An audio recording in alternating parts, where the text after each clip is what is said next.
1975. You can do the math later. And I used to play it quite a bit when I was a teenager. I had fantasies of being a songwriter. I wanted to grow up to be Paul Simon. But I was never very good at it. And after a while, I discovered acting. And I discovered that acting takes way less talent. And so the guitar got put away. But over the years, from time to time, I'd take it out and play it. And I used to, fantasize that maybe someday I'd take it back out and I'd get my calluses back and maybe even sing in public. But I never worked up the courage. And then a little while ago, a funny thing happened. Leonard Cohen died. And after Leonard Cohen died, Miss Colleen Cherry, who you just heard sing, who I didn't know, by the way. I think I'd met her and I kind of knew her from around, and we were Facebook friends. You know how that is. I was Facebook friends, but I didn't know her. I knew her mostly from the billboard with her staring down at me. But Colleen Cherry put a note on Facebook saying that she was putting together a Leonard Cohen tribute night, and then anybody who wanted to could sign up and come sing a song. No vetting, no qualifications of any kind. And I thought about it for a little bit, and I thought, why not? Why the hell not? And so I wrote Colleen and I said, can I come sing a song? And she said, sure, because she didn't know any better. Now, my image of this thing was that it was going to be a dozen people in a back room someplace, a couple of guitars, maybe a tambourine. But I was following the traffic about it on Facebook, and I started to realize it was going to be a much bigger deal, and it was going to be done in this big open courtyard next to a bar where there could be a lot of people. And there was worse, there was going to be a band. There was going to be a real band with drums and guitars and bass and keyboards and a cello and fog and lasers and people who had taken lessons. People who had taken lessons and were rehearsing. The band was rehearsing. The band was rehearsing. And I started to realize that, okay, now I'm going to get up there by myself with my guitar I haven't played in 30 years. And everybody else is going to get up there and pick up the microphone and sing with the band. Hi, I'm going to sing a song with the band. And when you've got a band that good, when you've got a band like that, anybody, I don't care. Mitch McConnell could get up with a band like that. He'd sound like Tom Jones. So now I'm getting kind of nervous. I'm kind of scared. I think I'm way out of my league and I can't do this. And in the days leading up to the thing, I start, yes, I know I should have been rehearsing. I own that. I take that on board. I know I should have been rehearsing. But instead of rehearsing, I was trying to think of a lie to get out of it. And my problem was that I didn't really know Colleen. So I didn't know, how stupid she was. And what lie she might believe. I just kept picturing myself telling lies to the billboard. No matter what lie I told the billboard, it just kept looking at me like it wasn't buying it. I had blood work recently, and I hadn't heard the results yet. And I started thinking, well, what if they call me up and they say, we found something in your blood we weren't looking for, and I'm sorry, dude, but you're dying. Oh, that would have been so awesome. If they told me I was dying. And I got it on Facebook Messenger. Hi, Colleen. Hope you are well. Really sorry I can't be at the Leonard Cohen thing. I have a disease, and I am going to die. Frowny emoji. Break legs. Heart emoji. Smiley emoji. Heart emoji. But they called me up and I wasn't dying. And so the thing was getting closer, and the day came for the thing. And I didn't know what to do. I was still thinking about not going. And I sat myself down alone in a room and I said, look, you're just being a baby. You're being a baby. You're being a baby about this. For once in your life, just go. Just fuck. Just go. Just go. Just go. Just go. Just stop being a, just fuck. Just go. Fuck. And so I went. Fuck. These aren't words we say in school. I'm really sorry. Okay, well, it gets worse, so. Yeah. So I go to the thing, and I get there, and there's 300-400 people there.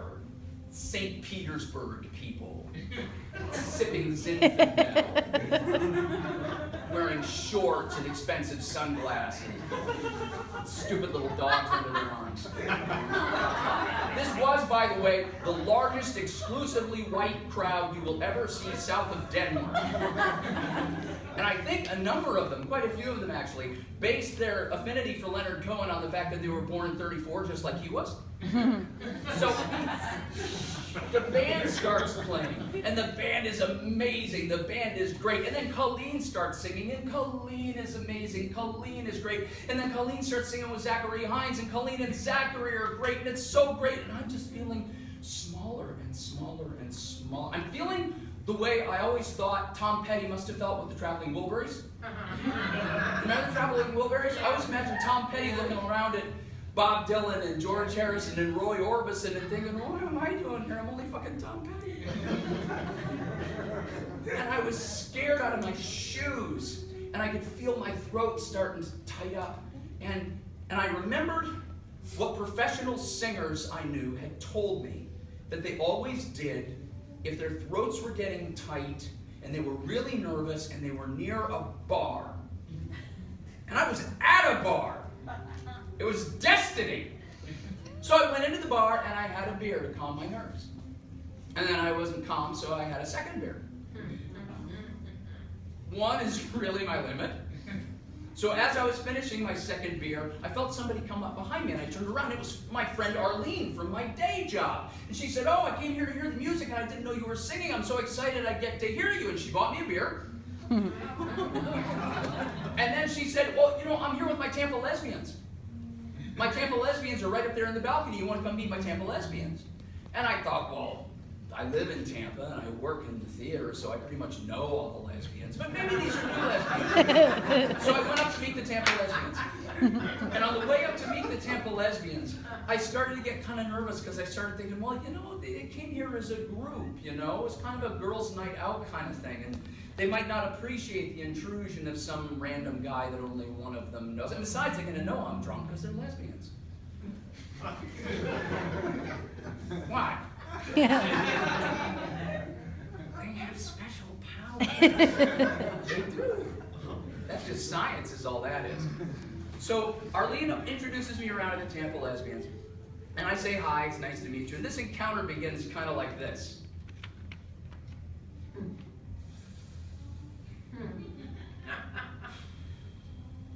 But then it gets better after that. And I sit down, and we start talking, and the ice breaks, and we start having a wonderful time. And we talk about art, we talk about politics, and they buy me a beer.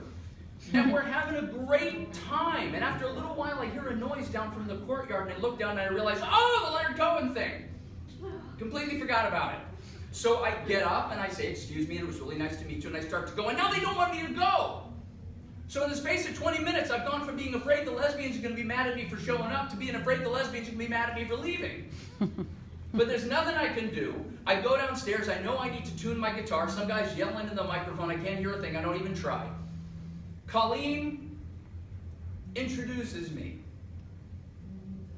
with somewhat more enthusiasm than the circumstances merited, but she had no way of knowing. She had no way of knowing what was about to happen. And so I stepped up to the microphone, and my heart is pounding. And I've just had 4 beers, so I got to pee like a motherfucker. And see, the thing, not a school word. The thing you have to remember is, I'm an actor, okay? I act in plays and very occasionally in film. If the budget is really, really low, I have standards. And so I don't have that much experience in this related performing art genre. They call it cabaret. It's called cabaret. I have very little experience in cabaret. And so I didn't have enough experience to know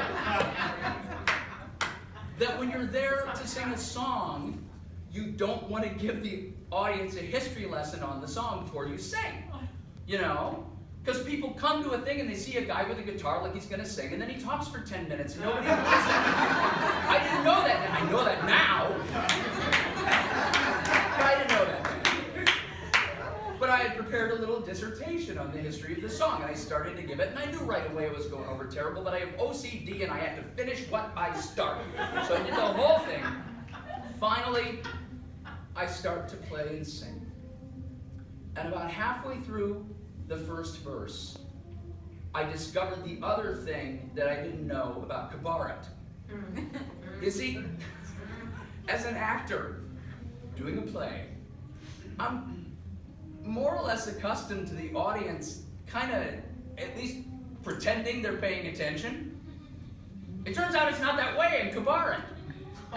I'm singing, no one's even looking in my direction. They're sitting there sipping their Zinfandel. Well, we took the granite countertops off before we moved in. Well, yes, you would have to. We've got stainless steel now. Ooh, stainless steel.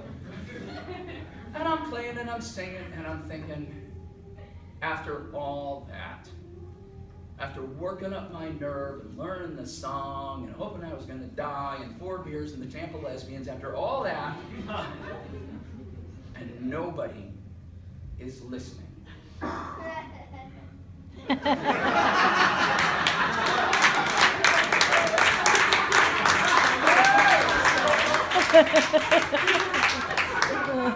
then I thought,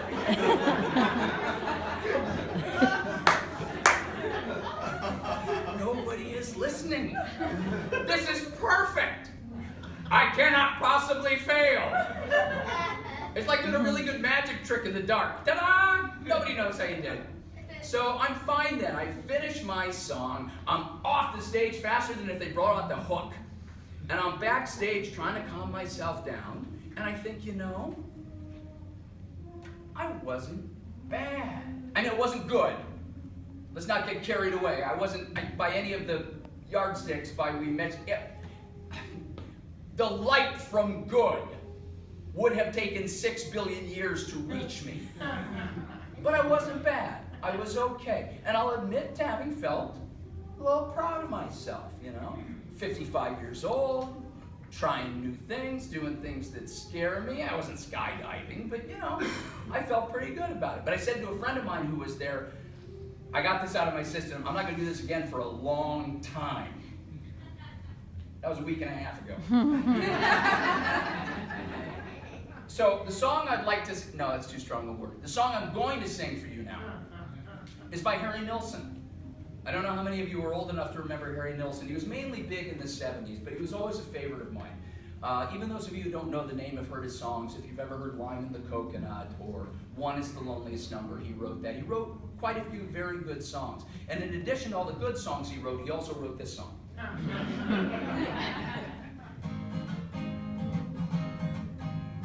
Jesus said, Jesus said, Jesus Christ, you're tall. I bet nobody wants to dance with you at all. I said, Jesus, there hardly ain't no room in here for you at all. I said, Jesus, Jesus Christ, you're tall. Well, we could dribble our way down the courtship, get married for a little while. I will shoot a little love inside your basket, mama, and in a little while we'll have a child. He'll be a little boy, but he'll get taller as the time goes by. He'll be a little boy, but pretty soon we hear the other boys cry because they're saying to him, Jesus, they'll say, Jesus, they'll say, Jesus Christ, he's tall. Someday, at least someday, I hope he finds a basketball. Then maybe a big scout from a big town team will come sign to the Meadowlarks. And then someday, he'll play as good as Van Dyke Parks. He'll be famous, he'll get married, he'll be happy with the girl next door. They'll have a little boy, but at birth he'll measure 6'4". Each generation as the time goes by will grow until they reach the sky. And by someday, I said someday, the bumping of God, and he'll say hi, and he'll be saying, Jesus, look at him, Jesus, just look at him, Jesus Christ, I'm tall.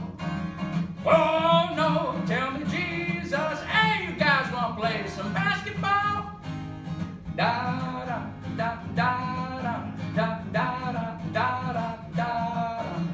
Bow bow down down down bow bow bow bow. There'll be a big chord up in heaven, softer than the softest cloud.